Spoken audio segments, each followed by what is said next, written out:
This week on Charger Bulletin News, the 2023 Yule Ball is here.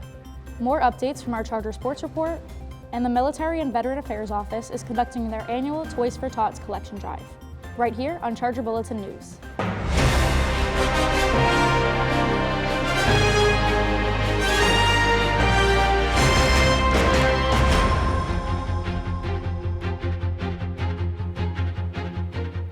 Hello, and thank you for tuning into another week of Charger Bulletin News. My name is Kat Dennehy. And I'm Danielle Catalano. Let's get right into our final episode of the semester. As we are amidst the holiday season, the Military and Veteran Affairs Office is conducting their annual Toys for Tots collection drive, put on by the U.S. Marine Corps. If you are interested in donating, they are collecting new unwrapped toys. Examples of donatable toys may include Nerf guns, action figures, dolls, baby toys, and puzzles. They are not accepting any clothes, food, or used toys. Any monetary donations can be sent by a QR code.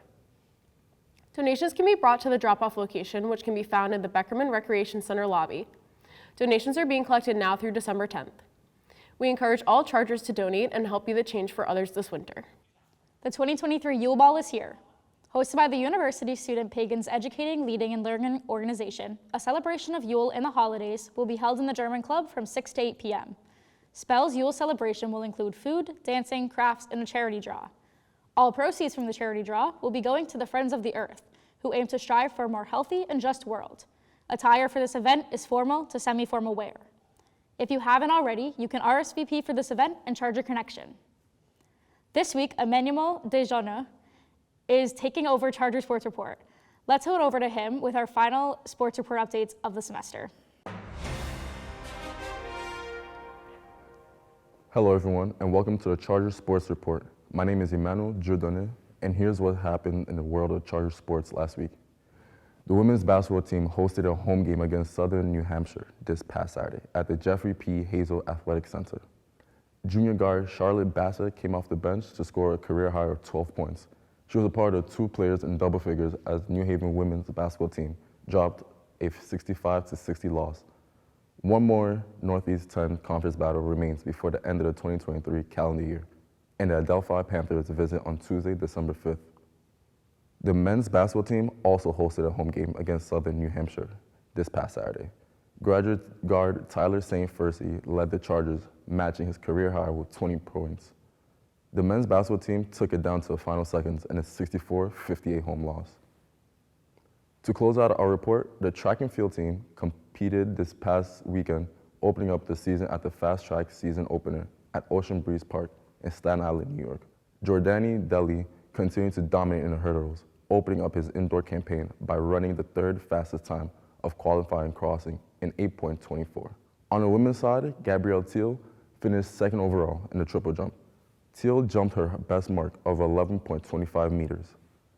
Jimmy Oresti finished with a big throw in the weight throw of 15.42 meters, placing him in third place for the meet.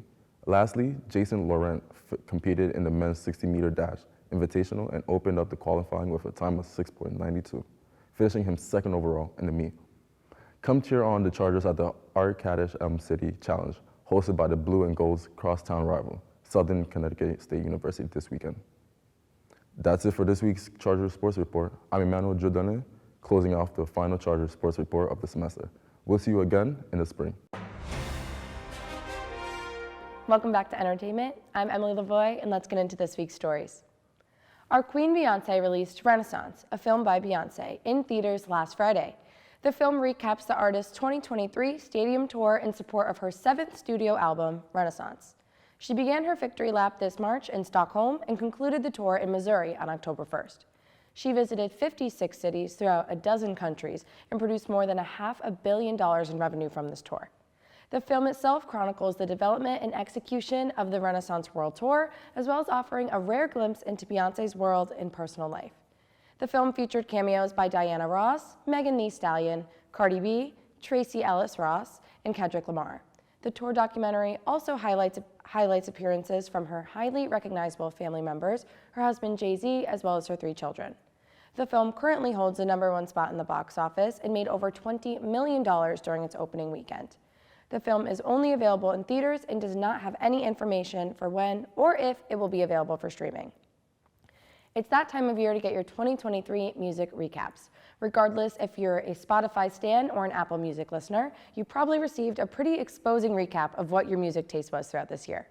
Some big names we all know and love have gained, and others have lost, some pretty prestigious titles this December. Spotify has announced everyone's favorite, Miss Taylor Swift, as the global top artist of the year. Taylor's new title unseated superstar Bad Bunny, who held the Spotify top spot for the past 3 years. Not to worry, Bad Bunny now sits in the second place spot on the Spotify's global list. She was not only the most streamed artist on the platform with 26.1 billion streams since January 1st, but was also named the most streamed female artist in Apple Music history as well.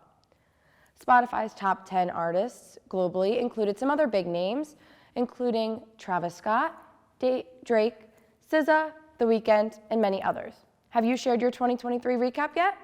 That's all the time we have for this semester, but don't fret, we'll be back next semester with more of your favorites in the world of entertainment. Now, we'll head back to the desk.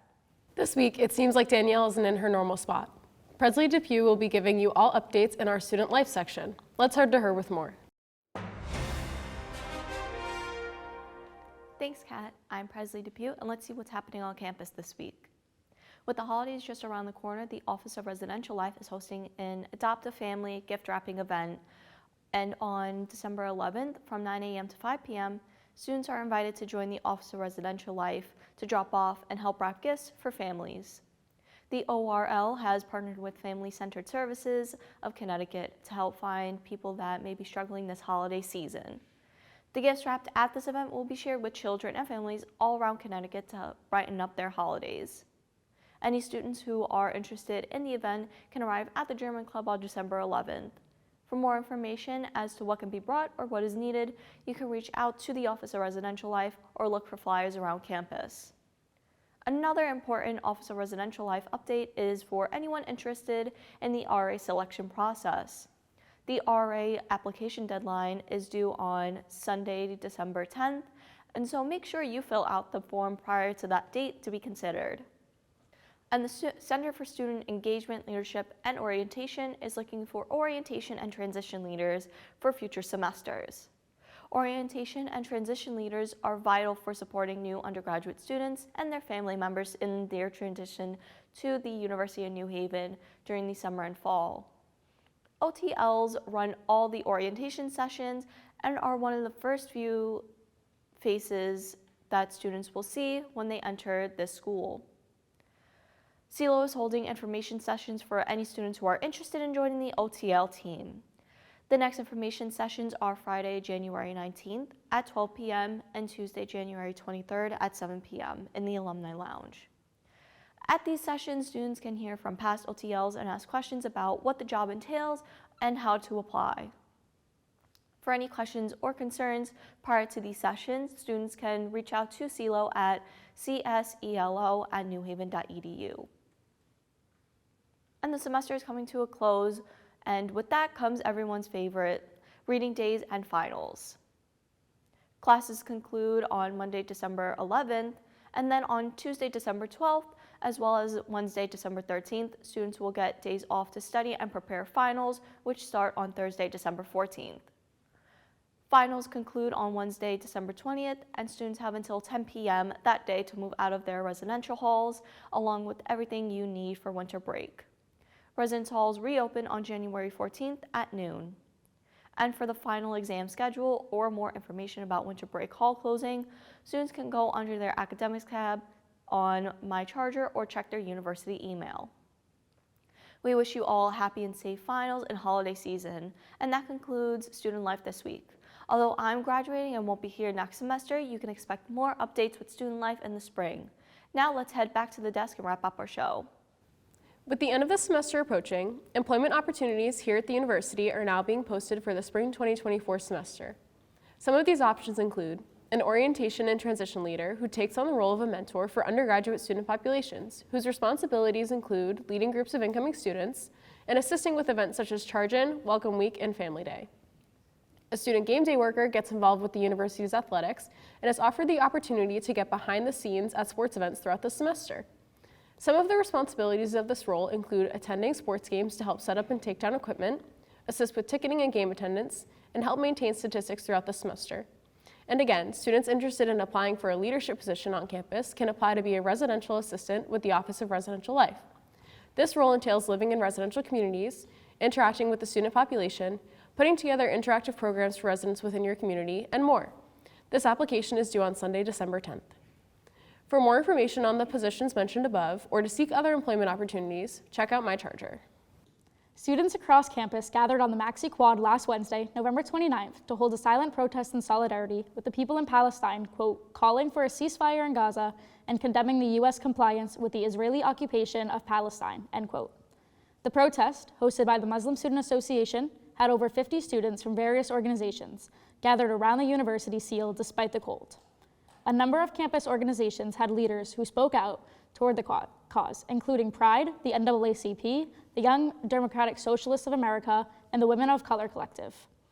MSA's community outreach coordinator said that, quote, we need to be louder than ever, end quote, and questioned resistance to the support of Palestine and asking, quote, do we need a history lesson to know what is going on is wrong, end quote. During this silent protest, MSA demanded 3 actions from the University of New Haven. For more information on this, pick up a copy of this week's edition of the Charger Bulletin newspaper, both in newsstands around campus and on our website. Effective December 21st, the university has placed a ban on lithium-ion battery motorized personal transportation vehicles, or MPTVs. The vehicles included in the ban are electric scooters, hoverboards, e-skateboards, and any other electronic transportation devices. Earlier this week, the Dean of Students' office sent an email to students expressing their concern with MPTVs being charged and used on campus.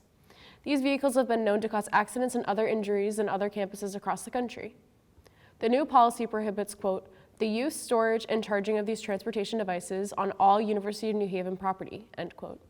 Excluded from this ban include electric bicycles, provided all traffic regulations are followed, and the e-bikes remain outside of any university facility at all times. Also exempt are electric mobility aids for individuals with disabilities. If you are found in possession of an MPTV after the December 21st ban, the vehicle will be confiscated. Individuals should take these vehicles home over break to avoid any problems with university officials. That's all the time we have for this week. You can check out the latest Charger Bulletin newspaper on chargerbulletin.com or in newsstands around campus. Stay up to date by following us on social media at Charger Bulletin. Check out our link tree for access to the Horseshoe magazine. And before signing off, we here at Charger Bulletin News would like to acknowledge the efforts of our staff who are graduating this semester. A big thank you to our producer, Stephen Ganji, who has been with us since his first year at the university and has been such an integral part in all things Charger Bulletin. And of course, to my co-anchor today, Daniel Catalano. You've been such a delight to have here in the organization. We will miss you dearly. Thank you. Another big thank you is to Presley Depew, who has not only assisted with our episodes, but has been a big part of the Charger Bulletin newspaper. And as always, a massive thank you to our advisor, Natalie Chavoya, and our director, Jason Cull, for all of their support and hard work this semester. We are extremely grateful. Thank you for joining us. My name is Kat Minamy. And I'm Danielle Catalano. See you next semester as we bring in the new year at Charger Bulletin News.